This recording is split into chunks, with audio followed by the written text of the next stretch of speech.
can never get my opponent's smashes back. How am I supposed to reach those drop shots in time? Do you ever feel like that too? Well, being in a defensive position in singles doesn't have to mean that you lose the rally. And there are a few key things that we often see people doing wrong. Yeah, so in this video, we're going to answer 5 of the most common singles defence questions. 4 are technical and 1's tactical, and these will hopefully help you improve no matter your level. Firstly, it's important to mention that there are 3 different types of defence. Defending drop shots, defending smashers, and then when you're late in the rear court and the shuttle is behind you. But we're going to be talking about the first 2 in this video. So, the first common question is, what should your ready position be? Well, we have 3 key points to ensure you can not only get the attack back, but also play a good shot. And first is your racket positioning. A common mistake we see is people preparing to defend with their racket outstretched in front of them. And we can see why people might want to do this, as they want to take the shuttle as early as possible. But because the attack is often coming so fast, having your racket out like this is putting you at a huge disadvantage, as you can't react in time, and your first movement then has to be you moving your racket backwards. This wastes time and means you're actually more likely to play the shuttle later or just not get it at all. So, what should you do instead? Have it out to the side of you? Well, no, because this would make it hard to retrieve a shot to the other side. As you can see here, world number 1, Viktor Axelsen, has his racket arm elbow roughly in line with his body, and his racket head is down by his knees. This is because the most likely shot is downwards, so it's most efficient to have your racket already down at this angle. For Viktor to reach the shuttle, this then means all he has to do is reach out his arm. And staying on the topic of defence preparation, you should ideally be in a neutral bevel grip.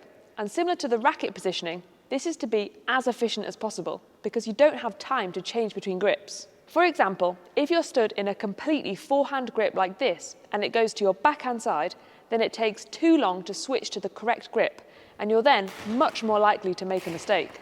Okay, we've covered how you should stand, but let's move on to our next common question, where should you stand? To answer this, let's watch Kento Momota, who at his best was one of the best defenders in the world. Almost every time he lifts, his base position slightly moves over to the side that he's lifted. And this is because the hardest shot to get back is a straight smash, as the shuttle has the shortest distance to travel, and you therefore have the least time to react.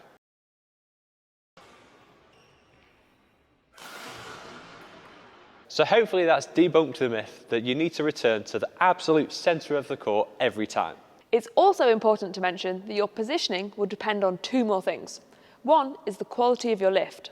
If you've hit a good lift, your opponent is more likely to play a drop shot than a smash, and you can anticipate this and move your positioning forwards. Or if your opponent is in a really threatening position, you might need to move your base position backwards to give yourself more time to react.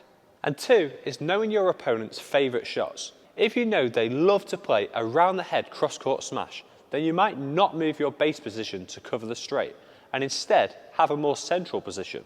Moving on to our 3rd question, which is asked the least, but probably the most important, and that is, what's the correct footwork for defence? But that's a big question, so let's break it down into some smaller ones. Firstly, when should you do your split step? As you can see, Kento Momota starts his split step before his opponent has hit the shuttle. But by the time he lands, the shuttle has been struck and he knows which direction to move so that when he lands, he can quickly push off in the right direction. We've actually done an entire video on the split step because this is a crucial aspect of the game. So we'll link that up here and also in the description below if you want to check it out at the end of this video. One of the most important things we say in that video that we want to repeat here is that you shouldn't jump up in your split step. It's not a jump. As you can see, Kento's feet are never more than 1 to 2 inches from the floor. Secondly, should you always do a split step even though you don't have much time? The simple answer is yes. The split step enables you to push off explosively in any direction, which is extremely important. And even though you might think you don't have enough time to do the split step, as we just mentioned, you should be initiating this before your opponent has hit their shot, so you definitely do have enough time. And one of the most common mistakes we see is people with their legs too straight in both their preparation and when they're moving to the shuttle. A low centre of gravity helps you to move faster and be more in control of your body, helping you to play a better quality shot. Okay, so you've prepared correctly and done an explosive split step. But one question that comes up repeatedly, how do you know which side to move to? Well, mostly, you only make the decision once you can see where your opponent has hit it. It requires a good split step, as we've mentioned, and also good reactions, but it can be further helped by the ability to anticipate where your opponent is going to hit it. A lot of the time, you'll be able to watch your opponent's body and racket positioning to give you an indication of where they might be hitting to, and you can therefore start moving your body weight in this direction.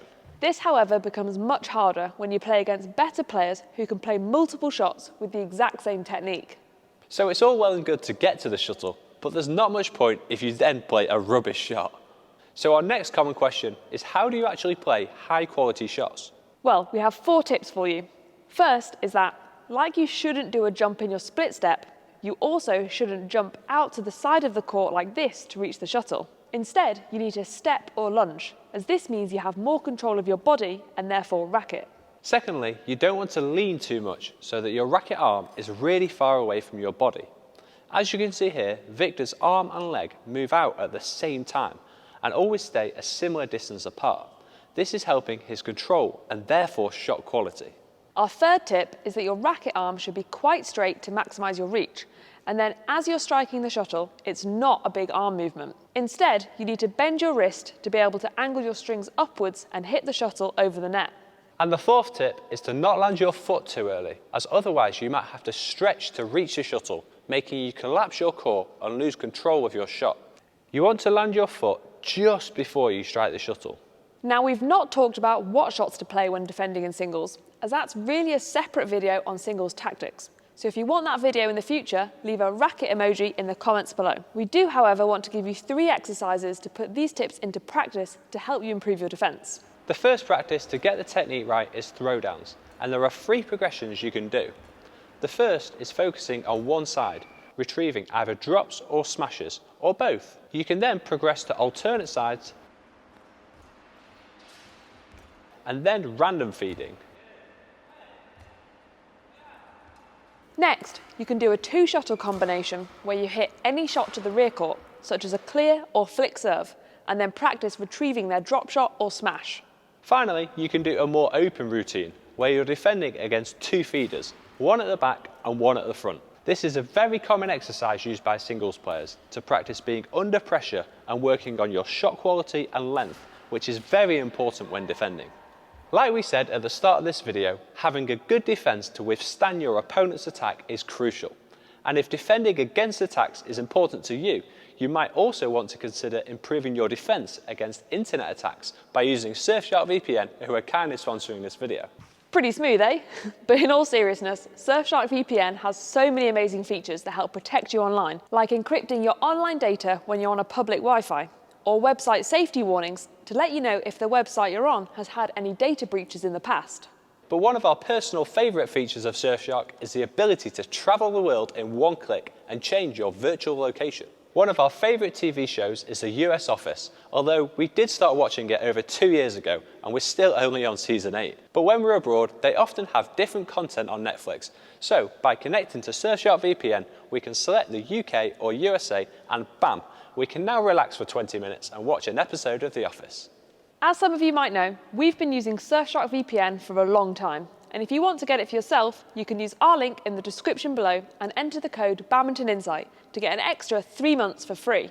This is on top of a 30-day money-back guarantee, so there really is no risk in trying it out. And thanks again to Surfshark for being a supporter of our channel and enabling us to continue to make these videos. And speaking of risk, if you like to take some risks in your game and often find yourself needing to dive, we actually made an entire tutorial on how to dive last year. It's one of my favourite videos as I'd never dived before, so I learnt with you in that video. We'll link to that here if you want to watch it after this. And lastly, don't forget to smash the subscribe button if you haven't already, and we'll hopefully see you on another video very soon. Bye!